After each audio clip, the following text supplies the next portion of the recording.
बिस्मिल्लाहिर्रहमानिर्रहीम। अस्सलाम वालेकुम नाजरीन, फैजाबाद धरना के इंक्वायरी कमीशन की रिपोर्ट आ गई है।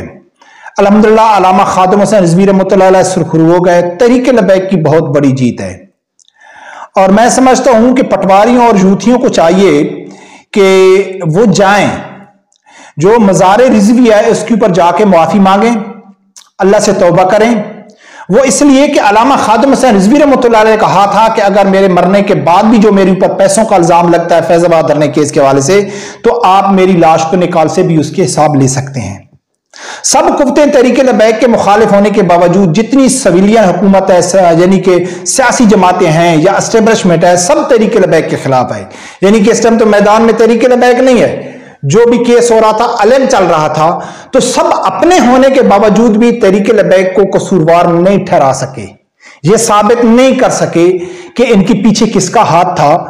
तो जब ये सुरखरू हो गए तो अब चाहिए कि जाके उससे मुआफी मांगे। नाज़रीन, जो कमीशन की रिपोर्ट आई है वो मैं आप लोगों के सामने रखता हूं और अल्हम्दुलिल्लाह ये हकीकत के ऊपर मबनी ये रिपोर्ट है। अगर आप मेरी वीडियो देखते हैं, मुसलसल लगातार देखते हैं, तो जितनी भी फैजाबाद धरने के हवाले से मैंने वीडियोस बनाई थी, सब में मैंने एक बात कॉमन की थी कि कुछ भी नहीं होना है, कुछ भी नहीं होना है। सिर्फ काजी फैज ईसा अपनी जाती रंजिश, कादियानियों की दोस्त नवाज जो लोग हैं उनको खुश करने के लिए, कादियानी को खुश करने के लिए, तहरीक लबैक को कसूरवार ठहराने के लिए, इसको जेर करने के लिए ये सब कुछ हो रहा है। कुछ भी नहीं होना है तहरीक लबैक का। अगर आप, मैं सबकी क्लिप दिखा आपको निकाल के दिखाना थोड़ा मुश्किल है। अब नाजरीन, मैं आप लोगों के सामने पहले तो रखता हूं कि इस रिपोर्ट में क्या कहा गया है, फिर मैं आप लोगों के सामने कुछ चंद एक वीडियोस क्लिप रखूंगा।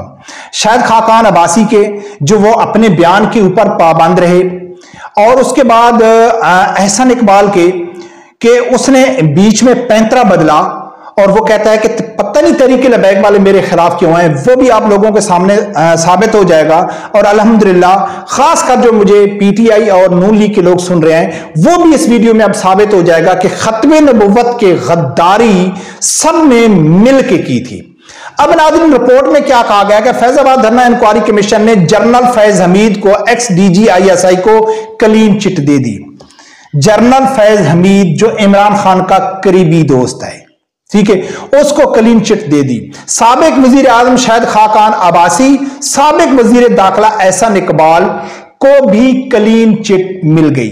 काजी फैज ईसा और जनरल फैज हमीद को क्यों मिली, उसके बाद शायद खाकान अब्बासी और वजीर दाखिला एहसन इकबाल को क्यों मिली, वो भी आप लोगों को बताऊंगा। साबिक डीजीआईबी आफ्ताब सुल्तान, साबिक वजीर आला पंजाब शहबाज शरीफ ने फैजाबाद धरना केस की सहूलतकारी में अदारा या अदारे के फर्द के किरदार से इनकार किया। 22 नवंबर 2017 की मीटिंग में के मुताबिक वजीर आजम शाहिद खाकान अब्बासी डीजीआईएफ के फैजाबाद धरने से मामले को हल करने का मैंडेट हदायत दिए थी। यानी कि शाहिद खाकान अब्बासी ने कहा था, फौज को कहा था, जनरल फैज हमीद को कहा था कि इस मामले को आप हैंडल करें। अब नाजरीन, सबसे बड़ा जो नाम आ रहा था वो जनरल फैज हमीद का आ रहा था, उसके बाद एहसन इकबाल का आ रहा था, या मौजूदा हुकूमत का आ रहा था। वो इल्जाम लगा रहे थे कि भाई असल में जो टीएलपी को लेके आए वो फैजाबाद में फौज लेके आई थी ताकि नून लीग की हुकूमत को कमजोर किया जा सके। अब जब फौज का किरदार निकल गया, ये साबित हो गया कि ये लोग बेगुनाह हैं, ये टीएलपी को नहीं लेके आए थे, तो फिर टीएलपी तो गई थी। अब वो गई क्यों थी, वो भी इन्हीं लोगों के, शायद खाकान अब्बासी और एहसन इकबाल के मुंह से मैं आप लोगों को सुनाऊंगा।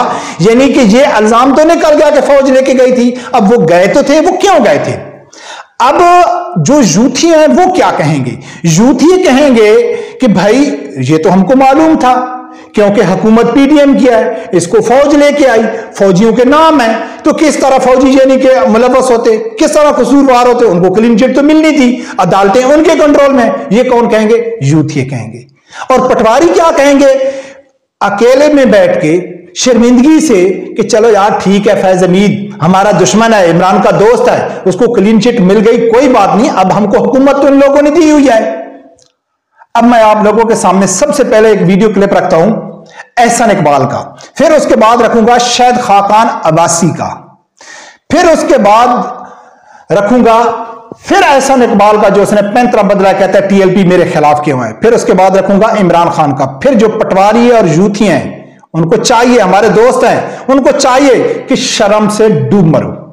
ठीक है ना, हम ऐसे इल्जाम नहीं लगाते, सबूत की बुनियाद पर लाते हैं, आपके फायदे के लिए लगाते हैं कि खुदा का खौफ करो, इनसे जान छुड़ाओ, ये खत्मे नबूवत के गद्दार हैं आप जिनको सपोर्ट कर रहे हो। तो नाज़रीन, सबसे पहले सुनो कि एहसान इकबाल क्या कहता है। बयानिया है जिसकी कीमत मैंने एक गोली की सूरत में अदा की थी। 2017 में पीटीआई के लोग उस कमेटी के अंदर थे, शफकत महमूद साहब उस कमेटी के अंदर थे। इस ऐवान से जो कुछ हुआ मुत्तफिका हुआ। इस बयानी खत्मे नबुव्वत फैजाबाद धरना केस के बयानिए से सिर्फ नुकसान मैंने उठाया है, कीमत मैंने चुकाई है गोली की सूरत में। कौन कह रहा है? एहसान इकबाल। हकीकत क्या है कि उस कमेटी में पीटीआई के लोग थे, शफकत महमूद था। इस ऐवान में जो कुछ भी पास हुआ सबके मुत्तफिका फैसले से हुआ। कौन कह रहा है? एहसान इकबाल कह रहा है। समझ आ गई? यानी कि वो बात तो सच हो गई कि जो तरमीम हो रही थी। अब सुनो कि शायद खाकान अब्बासी क्या कहते हैं। करना पड़ता। देखिए, बात यह है कि जो इश्यूज में बड़ा फर्क है। जो उस वक्त ये मुजाहरा हुआ उसकी बुनियाद ये थी कि पार्लियामेंट ने खुदा न खास्ता नामूस रसालत के मामले में कुछ एक लेजिस्लेशन में गलती हुई है, ठीक, या चेंज हुआ है लेजिस्लेशन में। और हकीकत ये थी कि उसमें सब शामिल थे उस तब्दीली में, और तब्दीली रिवर्स भी कर दी गई। शायद खाकान अब्बासी कहते हैं कि असल उनके आने की जो बुनियादी वजह थी वो ये थी कि उस कानून में जो तब्दीली की गई या उसमें जो गलती आ गई या जो हमने गलत किया था, उस वजह से तहरीक लबैक फैजाबाद धरने में आई।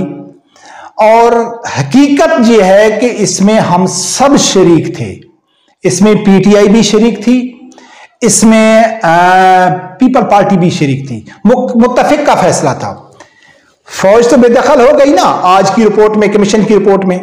अब यह साबित करना है कि तहरीक लबैक गई क्यों थी, तो ये तो साबित हो गया एहसान इकबाल से और शायद खाकान अब्बासी से।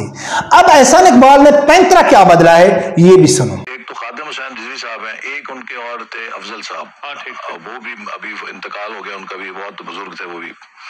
ये मेरे पास हमने अफजल साहब दिया, तो हमारे मुज़ाकरात हो रहे थे मेरी रहाइश गाह पे मिनिस्टर्स कॉलोनी में। तो उन्होंने कहा कि जी आपने बड़ा खत्म नबूवत के ऊपर हमला किया। मैंने कहा जी बताएं कैसे किया। उन्होंने फोन के जरिए एक स्क्रीनशॉट मुझे दिखाया, उस पर लाल दायरे वो बने हुए थे कि जी देखें यहाँ पे ये हलफ आपने खत्म कर दिया, ये हलफ खत्म कर दिया। मैं कहा जी मैंने ये सारा मामला देखा है, लेकिन इसमें उनसे शायद ये जरूर हुआ है कि उन्होंने एक सिंप्लीफिकेशन के लिए यहाँ से इबारत हटाई है, लेकिन जहाँ तकरार थी बार बार हलफ देता हूँ, उसको हटा के उन्होंने आखिर में एक इबारत लिख दी है कि मदरजा वाला इबारत का मैं हल्फ देता हूँ, तो जिसमें वो शामिल है। ओके जी, इसमें दिखाया, इसमें तो है ही कोई नहीं। मैं कहा वो अगर आप दूसरा सफा देखेंगे तो उसमें होगी। ओके, इसका दूसरा सफा भी है। मैं कहा जी इसका दूसरा सफा भी है। ओके, दिखाया हमें। खैर वो मैंने बुलवाया, वो थोड़ी देर बाद वो हमने लाके उन्हें दिखाया, तो पीर अफजल साहब ने मुझे कहा कि ये तो बिल्कुल नई सूरत में हमारे इल्म में आई है, ठीक, और मैं इसको शूरा में लेकर जाऊंगा। लेकिन मेरा ये ख्याल है कि उस वक्त तक वो इतना मामला आगे जा चुका था। ये बेशर्म इंसान अब कुछ महीने पहले जवेद चौधरी को कह रहा है कि भाई जिस टाइम ये फैजाबाद धरना केस चल रहा था तो हम जब मीटिंग कर रहे थे, मुज़ाकरात चल रहे थे, तो पीर अफजल कादरी साहब और अल्लामा खादिम हुसैन रिजवी साहब मेरे पास आए।